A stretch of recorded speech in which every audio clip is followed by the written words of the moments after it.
Hello दोस्तों, कैसे हैं आप लोग। हमारे YouTube चैनल पे आपका स्वागत है। आज मैं आपको पास्ट इंडेफिनिट टेंस में नेगेटिव इंट्रोगेटिव सेंटेंस कैसे बनता है, इसका क्या स्ट्रक्चर है, ये क्या चीज है, इस पे हम लोग और चर्चा करेंगे, डिस्कस करेंगे और हम लोग सीखेंगे। बहुत ही सिंपल तरीके से हम लोग इसे सीखने का प्रयास करेंगे। इसके पहले मैंने पास्ट इंडेफिनिट में अफर्मेटिव सेंटेंस का एक वीडियो बनाया, उसके बाद मैंने नेगेटिव सेंटेंस का एक सेपरेट वीडियो बनाया, उसके बाद मैंने इंट्रोगेटिव पास्ट इंडेफिनिट में इंट्रोगेटिव सेंटेंस कैसे बनाता है उस पे मैंने एक वीडियो बनाया था। आज का जो वीडियो है कि नेगेटिव प्लस इंट्रोगेटिव और पास्ट टेंस में कैसे बनाया जाता है, इस पे हम लोग डिस्कस करेंगे, चर्चा करेंगे। चलिए हमारे साथ आइए, बहुत ही सिंपल तरीके से हम लोग सीखेंगे। जैसा कि देख रहे हैं, negative interrogative sentence of past indefinite.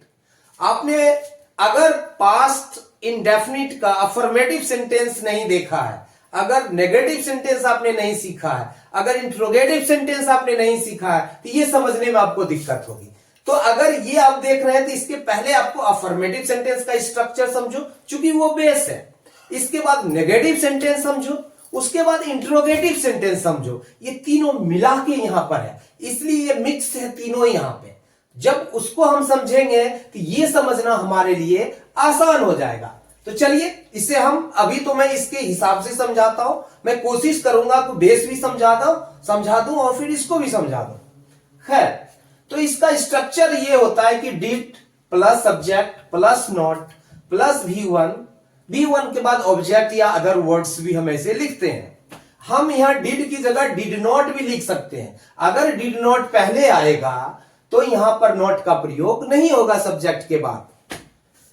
फिर एक दूसरे तरह से भी हम लोग पास्ट इंडेफिनिट में बनाते हैं कि अतीत में कोई घटनाएं मैं बार बार किया करता था, आदतन किया करता था, स्वभावतन किया करता था, तो उसको समझाने के लिए, उसे अभिव्यक्त करने के लिए हम लोग यूज टू का प्रयोग करते थे, वुड का प्रयोग करते थे। तो ऐसे वाक्य का हम नेगेटिव इंट्रोगेटिव कैसे बनाएं, तो उस पर भी हम लोग डिस्कस करेंगे। उसका क्या है structure, used plus subject plus not plus two, फिर V1 plus object plus other words भी कह सकते हैं, या वुड का प्रयोग करते हैं हम, would plus subject plus not plus V1 plus object plus other. जैसा कि मैं बताता हूं कि ये यूज्ड है, सब्जेक्ट के बाद यहां नॉट है, हम यूज्डंट का भी प्रयोग कर सकते हैं। अगर यहां यूज्डंट आएगा तो टू जो है सब्जेक्ट के बाद चला जाएगा, usedn't plus subject plus to plus V1 plus other words. उसी प्रकार से अगर वुड की जगह हम वांट का प्रयोग करते हैं, ये शॉर्ट फॉर्म में है, वांट लिखते हैं तो सब्जेक्ट के बाद नॉट का प्रयोग नहीं होगा, तो want plus subject plus V1 हो जाएगा। अब इसे हम एग्जाम्पल से समझने का प्रयास करेंगे कि एग्जाम्पल से हम बारीकी से समझेंगे, अच्छे से समझेंगे, तब हमारा कॉन्सेप्ट क्लियर होगा। यहां पर क्या है, क्या मैं नहीं गया। जैसा कि मैं गया था कि पास्ट टेंस में कोई घटना अगर घटी है, उसको अगर नैरेट करेंगे, उसको वर्णन करेंगे तो पास्ट इंडेफिनिट का प्रयोग करते हैं। नेगेटिव है तो हम लोग क्या करते थे, डिड नॉट लगा के नेगेटिव बनाते थे। अब यहां पर हमारा क्या है, इंट्रोगेटिव, हम क्या करते थे, डिड को पहले ले लिए सब्जेक्ट के पहले, तो इंट्रोगेटिव बन गया। अब यहां पर क्या है, इंट्रोगेटिव भी है नेगेटिव भी है, तो कैसे बनता है, तो देखिए, क्या मैं नहीं गया या गया था, तो इसका स्ट्रक्चर कैसे होगा। जैसा कि आप देख रहे हैं, डिड क्या हो गया, डिड आई प्लस क्या है, not, did I not go, क्या मैं नहीं गया। बहुत ही सिंपल है, हम इसे ऐसे भी बना सकते हैं, डिडंट आई गो भी लिख सकते हैं, इसमें कोई शक नहीं है।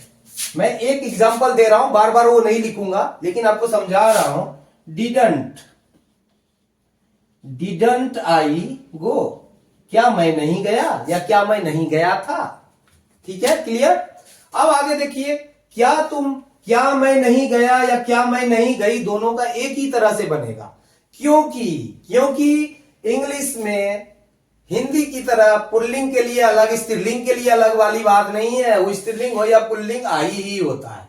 नहीं, जैसे मैं तो ठीक है, मैं तो हिंदी में भी आई होता है स्त्रीलिंग पुल्लिंग के लिए, लेकिन गई गया तो हो गया ना, यहाँ वहां पर कुछ नहीं है। क्या मैं नहीं गई, उसका भी ऐसे ही बनेगा, डिडंट आई गो। क्या तुम नहीं गए या क्या तुम नहीं गए थे, एक ही बात है, क्या हो जाएगा, डिड यू नॉट गो, क्या तुम नहीं गए थे, नहीं। फिर क्या हुआ, नहीं गया था, बहुत ही सिंपल है, बहुत ही आसानी से बना लोगे। डिड को पहले ले लो, डिड ही नॉट गो, क्या हुआ नहीं गया या क्या हुआ नहीं गए थे। क्या हुआ नहीं गई, ये क्या है, स्त्रीलिंग है, फीमेल है, इसलिए नहीं गई आ गया, नहीं। तो यहां पर भी वही हो जाएगा, डिड शी नॉट गो। और मैं पहले ही बताया, यहां डिडंट भी लगा सकते हैं, अगर यहां डिडंट देते हैं तो डिडंट शी गो होगा, फिर नॉट नहीं लगेगा इधर, क्योंकि इसके साथ आ गया। क्या राधा नहीं गई थी, डिड राधा नॉट गो, क्या राधा नहीं गई थी, बहुत ही सिंपल है, बन गया, आप आ जाओ। क्या हम लोग नहीं गए थे, ये भी देखो, डिड वी नॉट गो, क्या हम लोग नहीं गए थे, बहुत ही आसानी से बन गया। क्या तुम लोग नहीं गए या गए थे, क्या हो जाएगा, डिड यू नॉट गो। इसे हम लोग ऐसे भी लिख सकते हैं, क्या आप लोग नहीं गए थे, तो एक ही बात है, तुम लोग या आप लोग, इंग्लिश में तो यू ही यूज होता है। डिड यू नॉट गो, क्या वे लोग नहीं गए थे,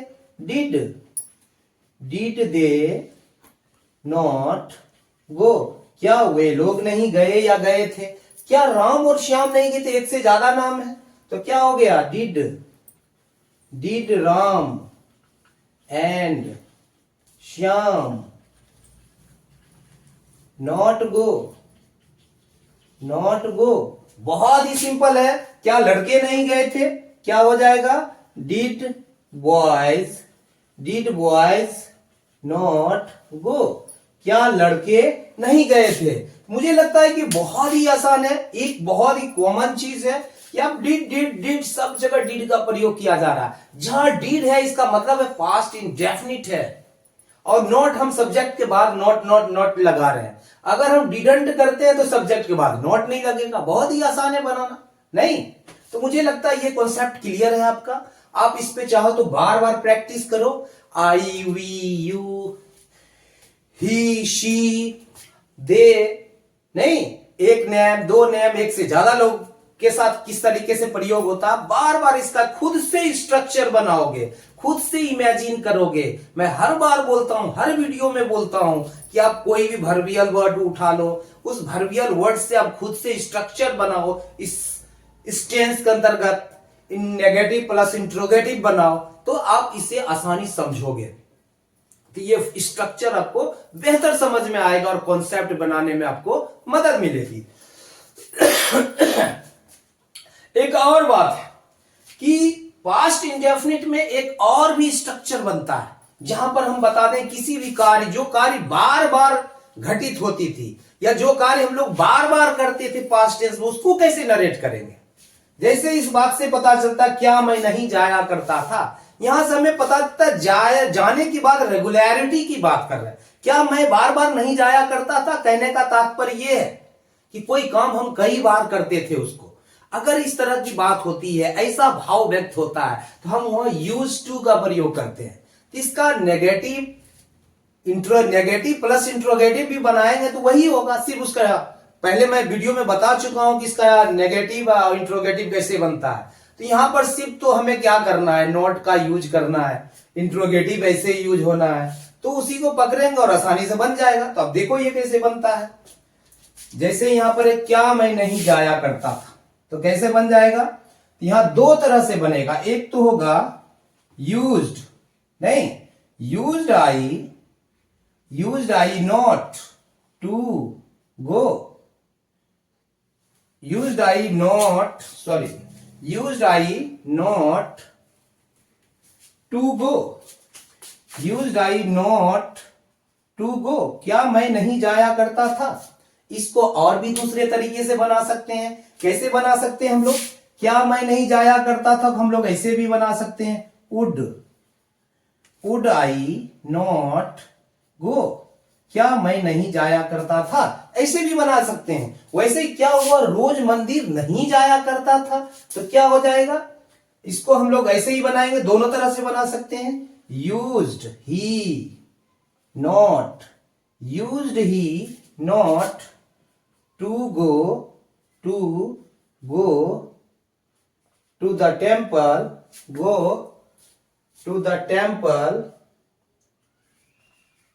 टेम्पल एवरी डे। इस तरीके से भी हम बना सकते हैं। और इसको हम लोग वैसे भी बना सकते हैं, कैसे, वुड का भी प्रयोग करके हम लोग बना सकते हैं। जैसे वुड का प्रयोग करके हम लोग कैसे बनाएंगे, यहां पर क्या हो जाएगा,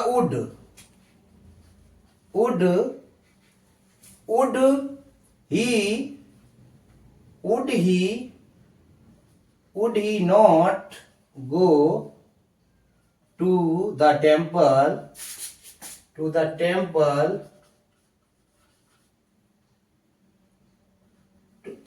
एवरी डे। हम लोग ऐसे भी इसको बना सकते हैं। मैंने बताया था यूज टू या वुड का प्रयोग करके इस तरह के कार्य को, बार बार लगता है कि आदतन मैं ये कार्य किया करता था, आदतन मैं नहीं कार्य किया करता था, यहां तो ये व्यक्त होता है नहीं, लेकिन किसी आदत की ही तो बात कर रहा है, आदत से नकारने की बात चल रही है यहां।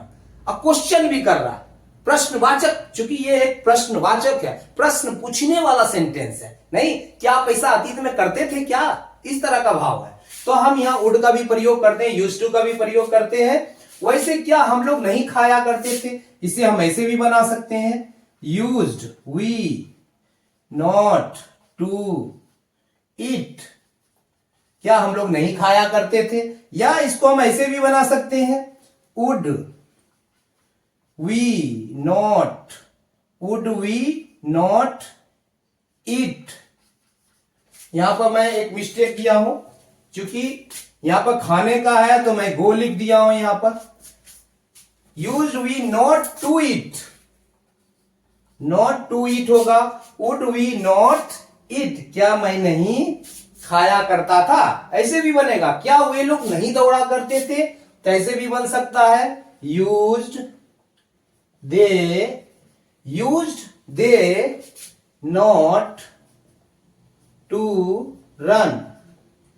क्या वे लोग नहीं दौड़ा करते थे, वुड से भी हम बना सकते हैं, वुड दे नॉट रन। क्या वे लोग नहीं दौड़ा करते थे। तो आपने देखा कि कोई क्रिया की लगातार नहीं हो रही थी, इस पे हम क्वेश्चन पूछ रहे थे, क्या लगातार हो रही थी क्या, या नहीं हो रही थी। यहां पर क्या पूछते हैं, क्या हम लोग नहीं खाया करते थे, मतलब कोई क्रिया क्या मैं लगातार नहीं क्या करता था, ऐसा क्वेश्चन पूछा जा रहा है, ऐसा भाव पूछा जा रहा है। तो इस तरह के भाव को आदत वाली भाव को नेगेटिव में प्रश्न पूछे तो इस तरीके से पूछा जाता है।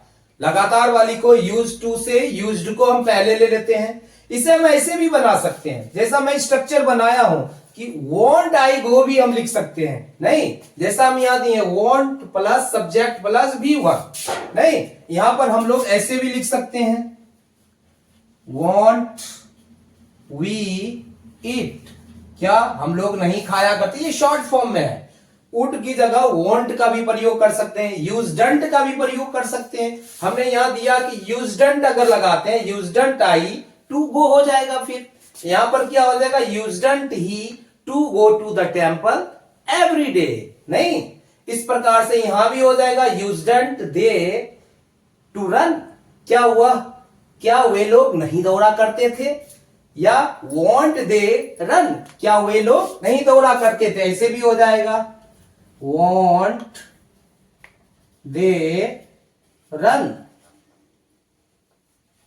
क्या वे लोग नहीं दौड़ा करते थे। इसी प्रकार से आप इसमें भी कई सा स्ट्रक्चर बना सकते हैं। आई से भी स्ट्रक्चर, यू से, ही से, वी से, यू से, दे से, एक से ज्यादा नेम से, एक से ज्यादा लोग, लड़के हो लड़कियां हो, और भी कुछ चीजें हो सकती है, बहुत सारा सेंटेंस। अब बार बार इस तरह का सेंटेंस आप बनाओगे तो आपका कॉन्सेप्ट क्लियर हो जाएगा और ये सीखना आसान हो जाएगा। एक बार फिर मैं कहता हूं कि आप इस स्ट्रक्चर को बड़े ही बारीकी से देखो और बारीकी से सीखो। मैं बोला कि खुद से बनाओ, वर्बियल वर्ड लो, कोई भी उठाओ, खुद से सेंटेंस बनाना सीखो। ये दो प्रकार के सेंटेंस है यहाँ पर। एक आदत की बात है, एक है कि ये घटना में किया, एक बार किया कि दो बार किया पता नहीं, लेकिन इतना पता किया उसको, लेकिन बार बार का पता नहीं चलता है। नहीं तो इस तरह का सेंटेंस इस प्रकार से बनता है, आदत वाला ऐसे बनता है। बस दो ही है इसमें। अफर्मेटिव में भी यही है, उसी का हम लोग नेगेटिव बना दिए, उसी का इंट्रोगेटिव बना दिए, फिर उसी का है जो नेगेटिव और इंट्रोगेटिव बना दिए। आसान हो गया। मुझे लगता है कि आपका ये कॉन्सेप्ट क्लियर हो चुका होगा। अगर फिर भी समझ में ना आ रहा होगा, ना आ रहा होगा, तो आप पास्ट इंडेफिनिट का पहला वीडियो जरूर देखो। नहीं, वो मैं 6 पार्ट करके डाला हूं, नहीं कि पास्ट इंडेफिनिट अफर्मेटिव सेंटेंस, इस प्रकार से हमारा वीडियो का आप देखोगे, लगा हुआ है, दिख जाएगा आपको। और फिर past indefinite negative sentence, past indefinite interrogative sentence और past negative interrogative sentence, past indefinite negative interrogative sentence. जैसे वीडियो आप ओपन करोगे सबसे पहले दिखेगा। आप जब सर्च में जाओगे तो ये पूरा दिखेगा आपको कि कौन सा है। या प्लेलिस्ट है, प्लेलिस्ट में सारा एक जगह टेंस का ऐड किया हुआ है, तो आप पूरा प्रेजेंट से लेके अभी तक का पूरा आप देख सकते हैं। इसके बावजूद भी अगर समझ में नहीं आए आपको तो आप मुझे मैसेज करो, मैं कोशिश करूंगा कि आपको और भी कैसे डिफाइन कर सकूं, कैसे सिंपल वे में और बता सकूं। वैसे मैंने अपने तरीके से बेस्ट देने की कोशिश की है, काफी सिंप्लीफाई करने की कोशिश की है, काफी एग्जाम्पल देने की कोशिश की है कि हर किसी को, गांव गांव का एक एक बंदा को समझ में आए, जो फर्स्ट टाइम लर्न कर रहा है, जो फर्स्ट टाइम कुछ सीखने की कोशिश कर रहा है, उसको भी ये चीज समझ में आ जाए। अगर एक जरूरी सूचना, अगर वीडियो आपको पसंद आया हो, अगर वीडियो आपको अच्छा लगा हो, अगर मेरी टीचिंग आपको पसंद आ रहा हो, तो वीडियो को जरूर लाइक करें, सब्सक्राइब करें और अपने दोस्तों में ज्यादा से ज्यादा शेयर करें। हर वो व्यक्ति तक पहुंचाएं जो नहीं सीख पा रहा है इंग्लिश, मैं उसे इंग्लिश सिखाना चाहता हूं। यही नहीं, इंग्लिश के अलावा भी बहुत सारी चीजें मैं लेके आने वाला हूं आपके पास, ढेर सारी चीजें अलग अलग सब्जेक्ट्स को लेके। लेकिन एक बात, आपका सपोर्ट जरूरी है, मुझे रीच आउट करने में आप हेल्प करें, मदद करें। धन्यवाद। अब सब्सक्राइब करना ना भूलें। शुभ रात्रि।